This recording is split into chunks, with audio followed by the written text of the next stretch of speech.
भाई ये जो बिग बॉस में चल रहा है ना, ये भले ही घर के अंदर के लोगों को, एल्विश को और अभिषेक को, मनीषा को, आशिका को, इन सबको ना पता चल रहा हो, लेकिन जो बाहर है ना, हम उनके सपोर्टर, फैन, पब्लिक, उनको सब पता चल रहा है।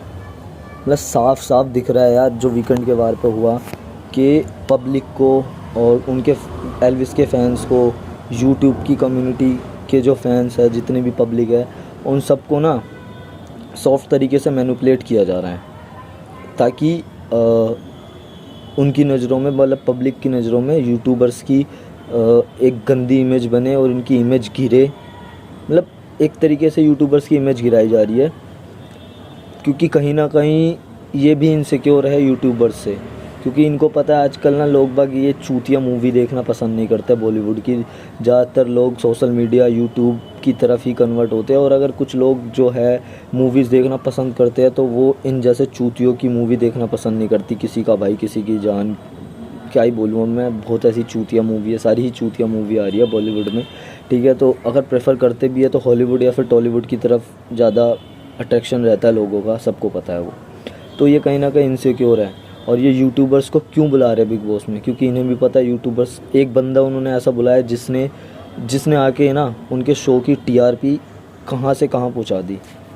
और ये बात सलमान खान ने भी वीकेंड के बारे में बोली थी कि मुझे फ़र्क नहीं पड़ता कि मुझे गालियाँ पड़े या शो की व्यूअरशिप गिरे या टीआरपी गिरे, जो भी हो, लेकिन मैं सच बोलूँगा, क्योंकि कहीं ना कहीं उसे भी पता था कि जो वो कर रहा है, ऐसा करने पे उसको बहुत गालियाँ पड़ेगी और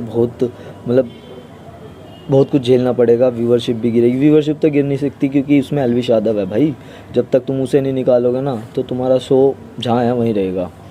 लेकिन अगर एक बार एल्विश ने बोल दिया कि भाई ये शो मत देखो, कोई बात नहीं, मैं जीतूँ या हारूँ, तो कोई देखने वाला भी नहीं है। ठीक है, तो भाई तुम समझो ज़रा, यूट्यूबर्स की इमेज को गिराने की कोशिश चल रही है, पूरा फेवरेटिज्म चल रहा है। उसने बेबिका को क्यों नहीं बोला कुछ? वो चाहता तो बेबिका के सामने भी जो पीठ पीछे उसने बातें बोली है, जो बकचोदियाँ उसने की है, वो भी दिखा सकता था, लेकिन नहीं दिखाई। क्यों? क्योंकि भाई एक फेवरेटिज्म है, कहीं ना कहीं वो भी उनके फेवरेटिज्म में आती है।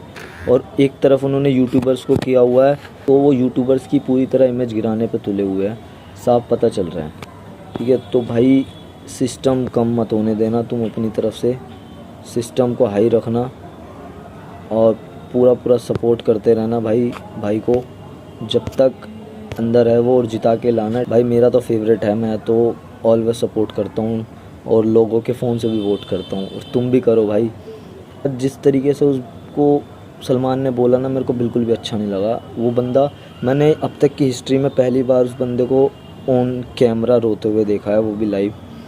तो बहुत बुरा फील हुआ मेरे को यार, बहुत बुरा, क्योंकि इतना तो उसने कुछ कहा भी नहीं। उसका नेचर है, और उसका नेचर कैसा है और उसका दिल कैसा है वो भाई सबको पता है, उसकी पब्लिक को। तो वो ये एक सॉफ्ट मैनिपुलेशन चल रहा है, और कितना कुछ बोल दिया उसको, कि मजबूर कर दिया उसको रोने के लिए, अपनी ही नज़रों में गिरने के लिए। वरना यार बेबिका ने कम कसर छोड़ी थी क्या कुछ बोला है उसने? एक लड़के के बारे में बोला कि तेरा मुंह तोड़ दूंगी, कुत्ता कमीना, तेरे मुंह पे जूता मारूंगी, बाहर मिल, ये कर दूंगी, वो कर दूंगी। यार अगर यही चीज़ अगर कोई लड़का बोल देता ना एक लड़की के बारे में, तो उसको रेसिज्म का टैग मिल जाता, रेपिस्ट घोषित कर देते उसको, कि तुम्हारी कितनी घटिया मानसिकता है, कितने छोटी सोच वाले हो, और एक लड़की के लिए कितना छोटा सोचते हो तुम। लेकिन वो तो एक लड़की थी, उसको तो कुछ बोला नहीं गया। यही है भाई फेवरेटिज्म।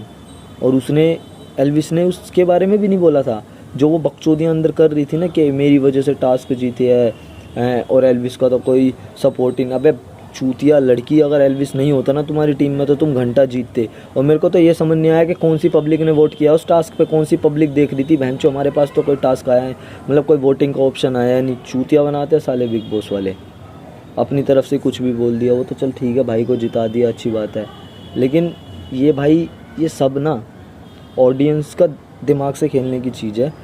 जैसे कि उन्होंने करा, एल्विश को जिता दिया टास्क में, उन्हें पब्लिक को लगा कि हाँ भाई एल्विश भाई की वाह वाह हो रही है, लेकिन ये पूरी स्क्रिप्ट है। सबको ये नहीं दिख रहा है कि है ना, एक जीत देने के बाद उसके मुंह पे कितना बड़ा तमाचा मारा गया, बाद में अगले टास्क में उसको हरा दिया गया।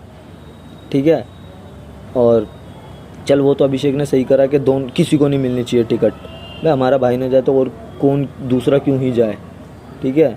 और मतलब पूरी सोची समझी साल थी ये, और फेवरेटिज़म चल रहा है अंदर, तुम मानो ना मानो। एक पूरी स्क्रिप्ट के दम पे ये शो चल रहा है, रियल कुछ भी नहीं है, अंदर वालों को कुछ पता नहीं चल रहा है। और मुझे तो ऐसा लगता है कि हर बार ना ये जैसे एक मुखबर छोड़ा जाता है ना दुश्मन के बीच में, तो ये घर में ना अपनी तरफ से एक मुखबर छोड़ते हैं।